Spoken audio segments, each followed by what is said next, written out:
আমার মতো অলস মেয়েটা এখন কত কাজ করে, সারাটা দিন দৌড়ের উপরে থাকি, বাসা থেকে বের হতে ইচ্ছে না করলেও বের হতেই হয়। যাই হোক, আজকে কাজের ফাঁকে গিয়েছিলাম একটু গোল্ডের দোকানে উকি মারতে। তো কোন জুয়েলারির দোকানে গিয়েছি এবং প্রাইস এগুলোর কেমন ছিল তাই বলবো আজকের এই ব্লগে।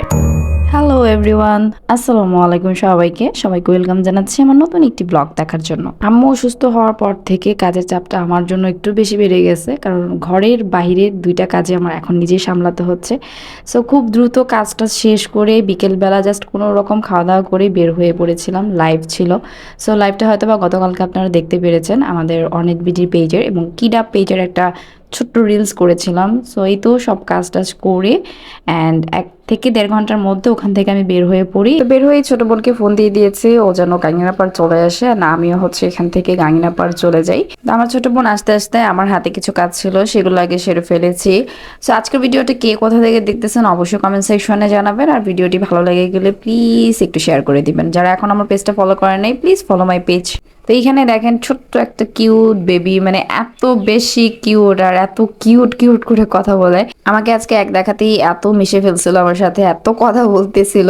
সো একটি ভিডিও ক্লিপ নিয়ে নিলাম, এরপর এখান থেকে বের হয়ে গেলাম। আমার বোন ফোন দিয়ে বললো চলে আসছে, এই তো আমরা দুই বোন একসাথে এখন হচ্ছে গোল্ডের দোকানে যাব। তো আমরা চলে গিয়েছিলাম রূপশ্রী জুয়েলার্সের। এটা লোকেশন হচ্ছে ইম্পেরিয়াল মার্কেটের পাশে, যে মার্কেটটা আজাদ ফুটওয়্যারের ঠিক পাশেই। সো এখানে এসে আমরা হচ্ছে কিছু ফিঙ্গারিং দেখতেছিলাম, আমাদের নেওয়ার একটা ইচ্ছা আছে। তো ফিঙ্গারিং দেখতেছিলাম কতটুকুর মধ্যে আছে সেটা জিজ্ঞেস করতেছিলাম, মানে অনেক কালেকশন আছে, এগুলো সব কিন্তু দুবাই গোল্ড। আমি পার্সোনালি রূপশ্রী জুয়েলার্সের দোকানের কালেকশন খুব পছন্দ করি, এর আগেও অনেকবার আসা হয়েছে আমার। তো তখন আসছিলাম হচ্ছে ভিডিও করার জন্য, কেমন কালেকশন ছিল দেখে গিয়েছিলাম। তখন থেকে আসলে ওনাদের কালেকশনের প্রতি আমার একটা অ্যাট্রাকশন ছিল, খুব ভালো লাগতো। তো আজকে যেহেতু আমরা ভাবতেছিলাম যে কিছু কিনবো, তো যার কারণে আমার বোনকে এখানেই নিয়ে আসছি। তো এই যে আমাদের হাতে পড়ে পড়ে দেখতেছিলাম যে কোনটা ভালো লাগে, অ্যান্ড এইগুলো সবগুলোই হচ্ছে আপনার 2 থেকে 3 আনার মধ্যে ছিল। 3 আনার একটু বেশি ছিল, কোনোটা ছিল 2 আনা 8 পয়েন্ট, মানে এরকম ছিল। সো ওনারা হচ্ছে দুবাই গোল্ড, যেহেতু ওটা হচ্ছে দুবাইয়ের হিসাব করে আমাদের বলতেছিল 2.4 2.8 এইভাবে আসলে ছিল। তবে এই ফ্লাওয়ার রিংগুলো কিন্তু একটু বেশি ছিল, 3 আনার বেশ ভালোই ছিল, 3 আনা থেকে অনেক বেশি ছিল।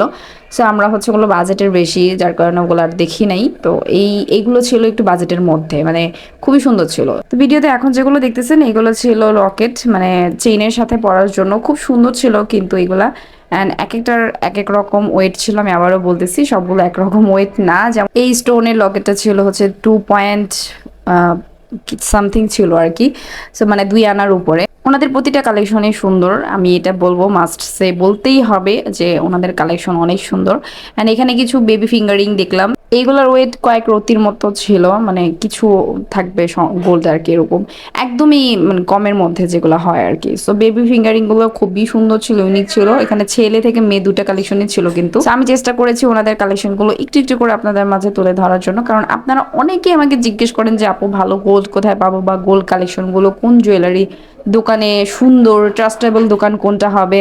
সো আমি আপনাদেরকে এতটুকু ইনশিওর বা রেকমেন্ড করতে পারি যে রূপশ্রী জুয়েলার্সে এসে ঘুরে যান। রূপশ্রী জুয়েলার্সটা কিন্তু অনেক পুরনো দোকান। সো আমরা ময়মনসিংহের ভিতরে যারা লোকাল আছি তারা কম বেশি অনেকে হয়তো বা চিনবো দোকানটা।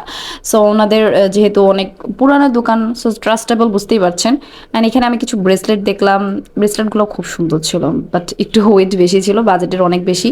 সো এরপর আমরা কিছু ইয়াররিং দেখলাম, এই বাটারফ্লাই ইয়াররিংটা খুবই সুন্দর ছিল। অ্যান্ড এইগুলো 21 ক্যারেটের ছিল, 22 যেগুলো সেগুলো টপ সিস্টেম ছিল দেখলাম। তো এই তো আমরা হচ্ছে অনেক অনেক কালেকশন দেখে ফেলছি আজকে। অ্যান্ড গোল্ড দেখলে মেয়ে মানুষের এমনিই মাথা নষ্ট হয়ে যায়, টাকা থাকুক আর না থাকুক। তবে আমাদের মতো মধ্যবিত্তদের গোল্ড কিনা তো দূরে থাক, দেখাটাও বিলাসিতা। যাই হোক, আমরা ডিসাইড করতেছিলাম কোনটা নিব না নিব। সো এই ছিল আজকে ছোট্ট একটা ব্লগ। আজকে ব্লগটা এই পর্যন্তই। সবাই ভালো থাকবেন, সুস্থ থাকবেন, দেখাবেন নেক্সট অন্য কোনো ব্লগে। আল্লাহ হাফিজ।